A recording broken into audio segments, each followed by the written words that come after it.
Greetings, everyone. Happy Friday. Welcome to our Master Nodal class. I am the Moon Mama, and this is where we come together to discuss the nodes moving through the cosmos. The nodes are what, from an astrological perspective, the nodes are the point of progression, the point of evolution in our psyche, in our cosmology, in our humanity. It's like where we're headed to, and it's not always easy to understand or see because we're so close to our own personal lives and experiences. We're so drawn into the dishes or your children or your partner or work or money. You're so focused on these external things that keep you locked out of the awareness of the greater picture that's happening. And so when we're focused in these personal things, we take life personally. We literally begin to take life personally. So I'm going to talk more about that. I'm going to talk about Venus, the rulership of Venus, what it rules, money, relationship, beauty, aesthetics, when that's going right, how that feels, and when that's going bad, how that feels. Because Venus is a very complex energy that we have dumbed down in the West so horribly. So with that, I am the Moon Mama. Today is Venus Day, which is the day that I ask for reciprocity, donations, whatever feels right for you. My intention in asking is to really just stay in alignment with the law. The law. There is a way to be lawful here in this reality. And if I do something without asking for reciprocity, that is unlawful. And so that when you're unlawful, you create karma. And so I ask for reciprocity because I am following the laws of this reality. If I give, it is important that I also create the opportunity to receive. And if you receive, it is important for you to also create the opportunity to give. Now, here's the thing. You don't have to give to me. You can give somewhere else. My grandmother taught me that. It was such a beautiful thing. My grandmother was such a powerful woman. I'm going to call her name Myrtle Walker. And my grandmother she sacrificed so much for me. You know, my parents were very young and irresponsible. My grandmother had already had 7 or 8 children. And when she realized that they weren't being responsible for me, she said, bring her to me. And when I got old enough to really realize what was going on, because I was 3 when I went to her, I didn't really get it. But by the time I got 6 and 7 and 9 and 10, I'm like, oh, my grandmother has sacrificed herself to make sure I'm okay, because I could see that my parents were not a safe space for me to be. Every time I would go spend time with them, we would be calling the police. Somebody would have to come and get me because my parents would be fighting. But at some point I started saying to my grandmother, I'm going to pay you back. I'm going to pay you back. Wow. I'm going to pay you back for what you've done for me. And she would always say, ta-ta, baby. You don't owe me anything. You don't owe me anything. Pay it forward. Pay it forward. So I want to say that you don't owe me anything. But reciprocity is a law of this reality. So you can pay it forward. You can be with me. But it's about understanding the law of reciprocity. And when someone pours into you the way my grandmother poured into me, gosh, she's so dope. There is a contract that is created for reciprocity. You cannot hold that which is given to you. We're not here to really get anything. We're actually here to give. Now, the challenge is that most of us don't understand that. We don't even understand what we have to give. But the reason I can give this is because I have studied myself. I have gone to the lab of my own consciousness to understand my role here, how I'm meant to function, what I'm here to give, and how I should use my energy. So I understand that what I'm doing is in alignment with the cosmic clock.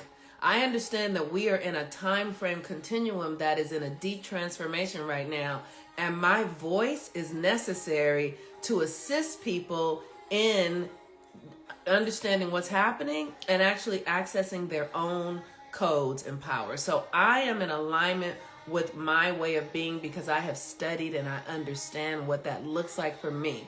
It is your responsibility. I am here. I am made to be here, but my intention is to support you in discovering who you are meant to be and how you are meant to function. So if you benefit from this work that I am doing, I would love for you to donate. You can do that at my Cash App, which is $Monique Ruffin, my Venmo, which is @Monique-Ruffin, or PayPal, which is MoniqueCRuffin@gmail.com. The C stands for Cassandra. It's so funny because when I was young, I used to go by, I wanted people to call me Cassie. And I'm like, oh, isn't this so interesting? Like hearing these names, like what's going on in the media and stuff right now. Which is interesting because I actually went to college with Sean Combs. I went to Howard with him. Spent a lot of time, you know, we had fun. Like Howard was fun then. It was really a good time. And so it's just interesting to see how this stuff has played out over the years, like what it has come to. It's very interesting. So today is a Venus day. And Venus is the ruler of beauty. Venus is style, elegance, food, music. Venus is your appearance, your aesthetics. Venus is the sound of your voice. Venus is, when I love to study celebrities' natal charts, especially singers. I grew up in a family of people who could sing. I am not one of them, but I grew up with people who could sing.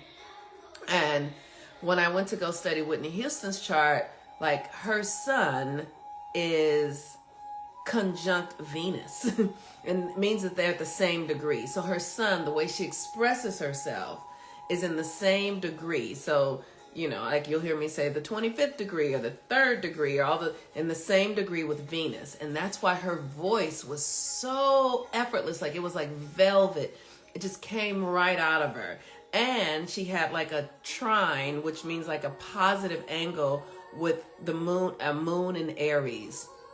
So she was a force to be reckoned with. Her passion, her power. And when you watch her, like sometimes I just watch videos of her and knowing singers the way I do, like I have personal friends that can really sing, and watching Whitney Houston just open up her mouth barely and so much power come out. When I look at her chart, I'm like, that's Venus with a trine to moon in Aries.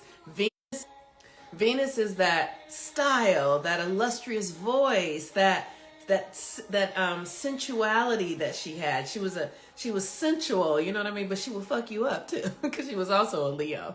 So her Venus was in Leo, which gave her this larger than life kind of energy.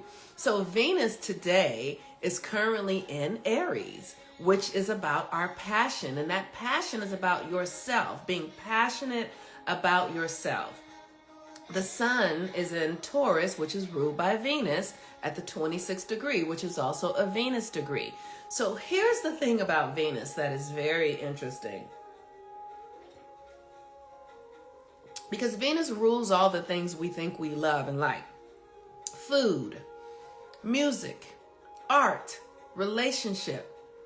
And all of those things are wonderful when you have done your own work to create your own reality. Most of us are in relationships that are based on external things, relationships that are based on what it looks like, relationships that are based in doing what the culture does and going to get along. Like I remember when I was a younger woman, I really wanted marriage. Like it was I felt like I was being tortured watching my friends get married and not having a partner of my own, because the cultural conditioning with Cinderella and Snow White and all these narratives and stories that said that a woman's validation is anchored in her ability to have a partner. So I took that to heart. And that meant for me that because I didn't have a partner, I wasn't worthy. And Venus governs worth and self-value, self-worth, your own value. And that's what we're up to understanding. Our own value before we move into partnership with another, so that we know what we're bringing. Remember, I started this video saying that most of us are looking to get something from relationship, but in reality, we're here to bring something into this reality. But if you don't know who you are, if you don't know what your gifts are, if you don't understand your own code, your own system, you will be forever externalizing your sense of self. Your sense of self will be based on how you look, the things you have, the people who say yes to you, the places you're invited. And that's the trick of Venus, that if you are not anchored in something that is real, something that is valid within your own soul's calling, it cannot be an external thing. When Venus becomes something that we are moved through this, for the need for money, right? Like I see it constantly in myself, believing that, it has been such an interesting thing because Venus rules money.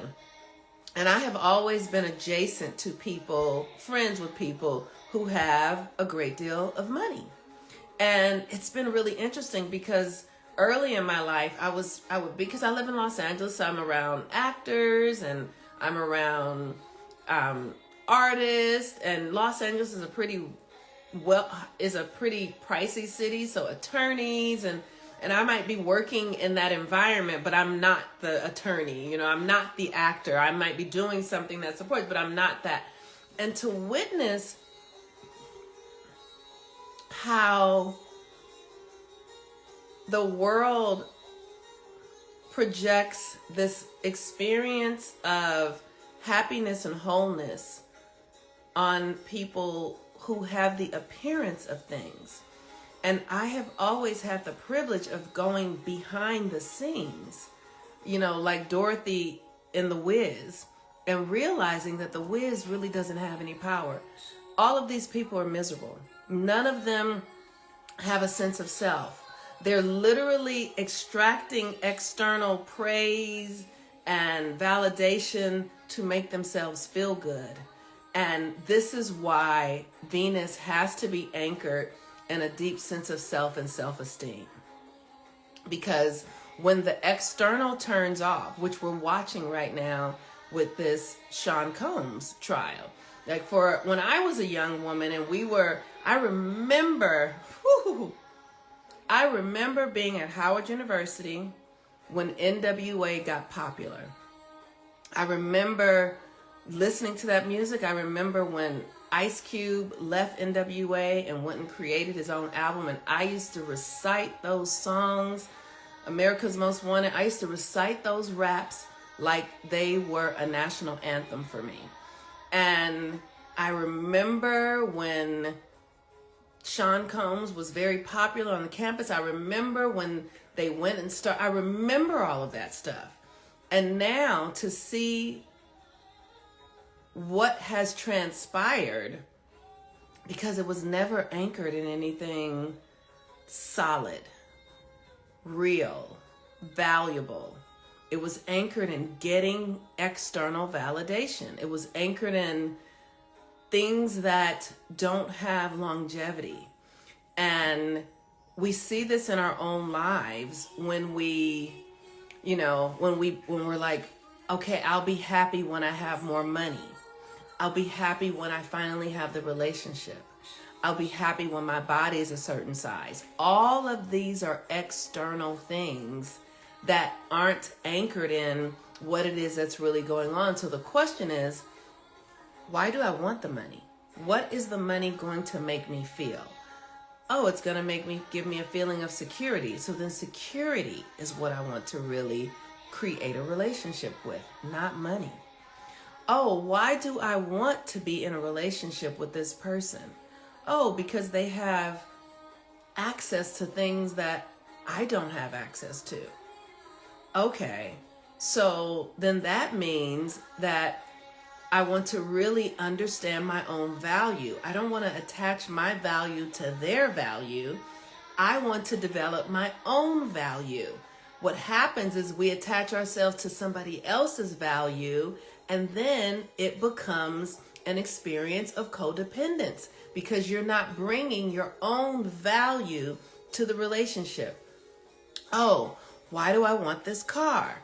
Oh, because this car is going to have people think that I am, that I have a lot of money. Oh, so that's what that's saying is, oh, I don't really have a real sense of value. I'm going to use an external thing to fake a sense of value. Why do I want this job, right? Like, it's the motivation behind the things that we want to focus on. Why do I want to be in a relationship with this person? Why do I want to have a body that is this size? Why do I want a purse that has, what's the why behind it? The why is the thing that you really want to focus on. You don't want to focus your energy on the external thing. For many, many years, I really believed that I wanted to have a TV show, because I was deeply inspired by Oprah in the times when she was having conversations with people like Deepak Chopra, all the spiritual conversations. I just was so lit up by that. And I wanted to have a TV show. And when I started asking myself why I wanted the show, I realized that the answer was that I wanted it because I saw it was the only way that I saw somebody doing something that resonated with me. Like, I had never seen that before. So that was how I identified the pathway to it. That was how I identified that I could do it. So I was like, okay, well, what is it that I really want to experience in having a TV show? What is it that I think I want to experience? Well, I really want to help people. I really want to be in this experience of assisting people in their awakening process. So then I started doing research on shows like Iyanla's show and people who had shows, and seeing, were their efforts truly being fulfilled in the lives of the people who they were on the show with. So if Iyanla had a family on the show, how was that family impacted by her hour-long show? And when I started to go look to see how the families were impacted, I was like, oh, they're not actually being helped. So I actually don't really want a show.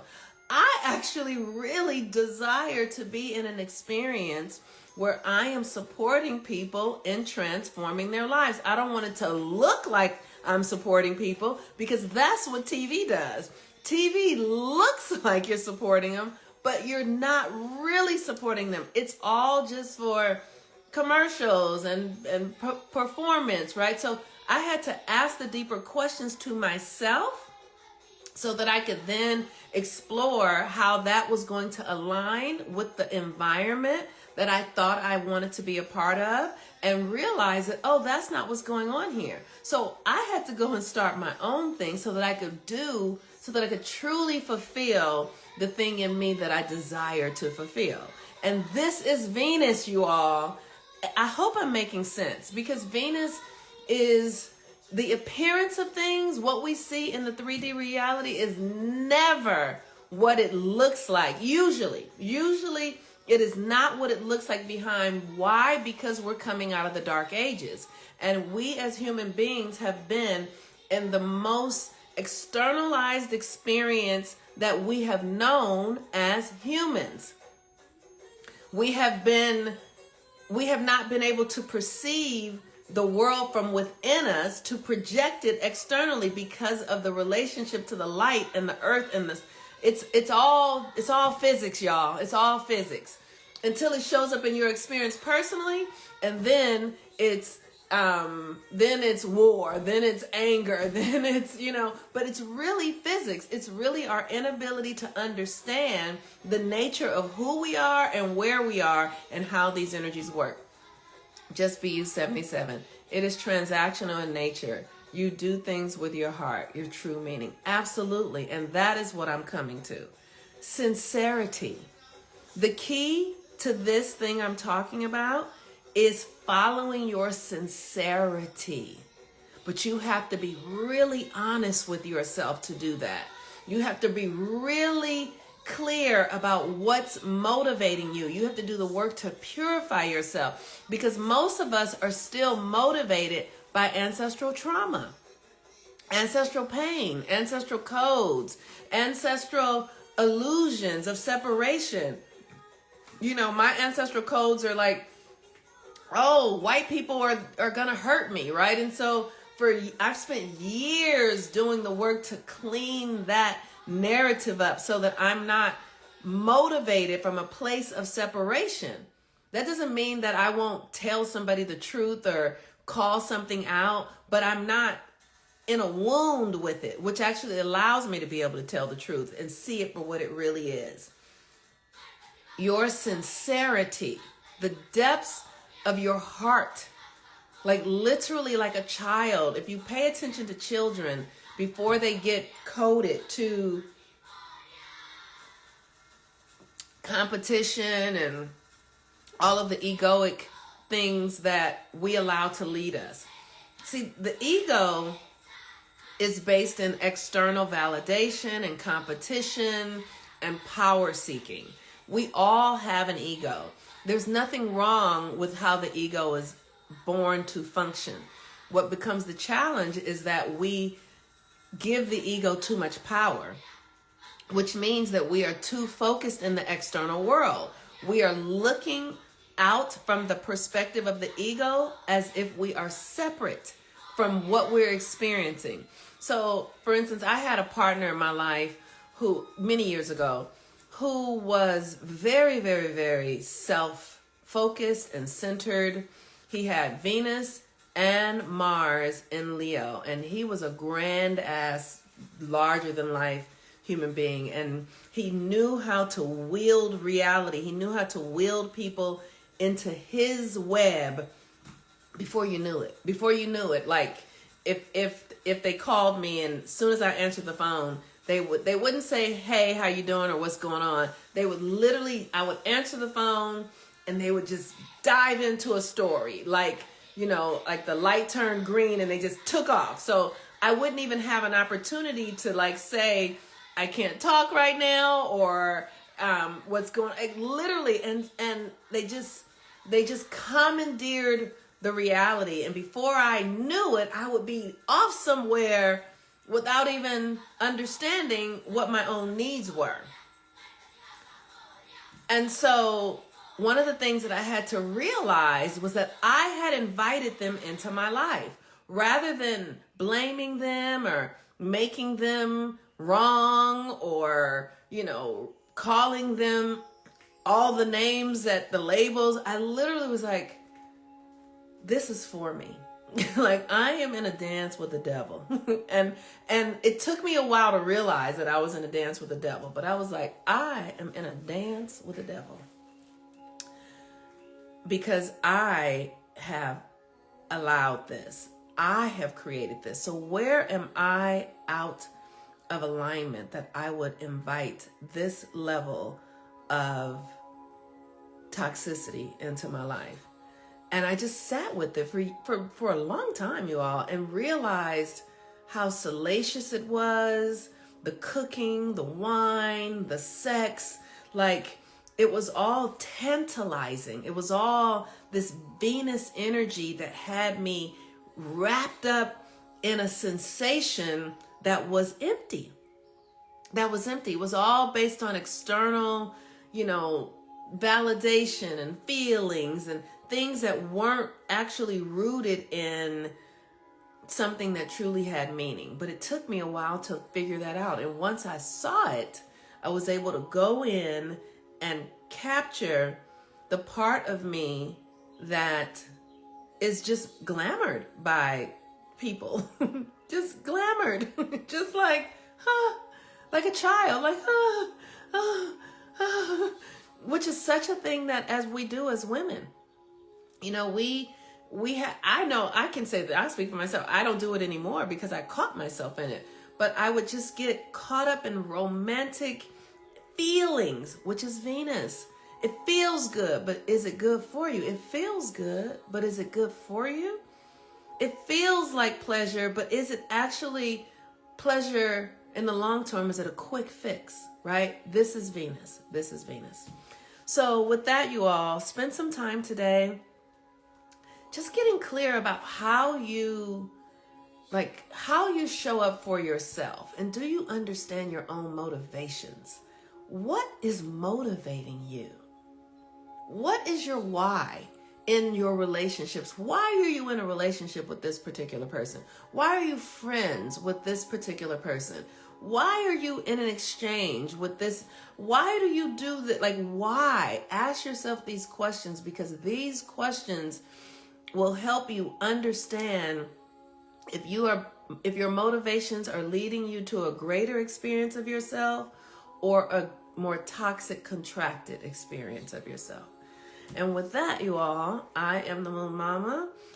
Today, like I said, today is Friday. If you would like to donate, you can do so. If you find this work valuable and you want to be in the experience of reciprocity with me, I would love that.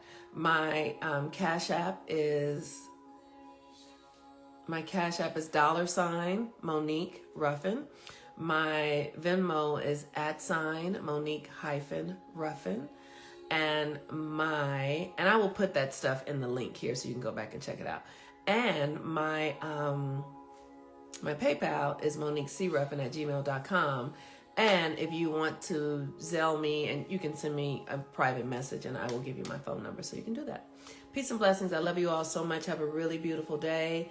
And if you are interested in joining Daughters of the 13 Moons, the portal is open for the next few days. It's probably going to be open for about 3 or 4 days for people who are interested in joining, where we do the work of the feminine energy, the internal, which is what I'm talking about, your motivation, right? Your motivation.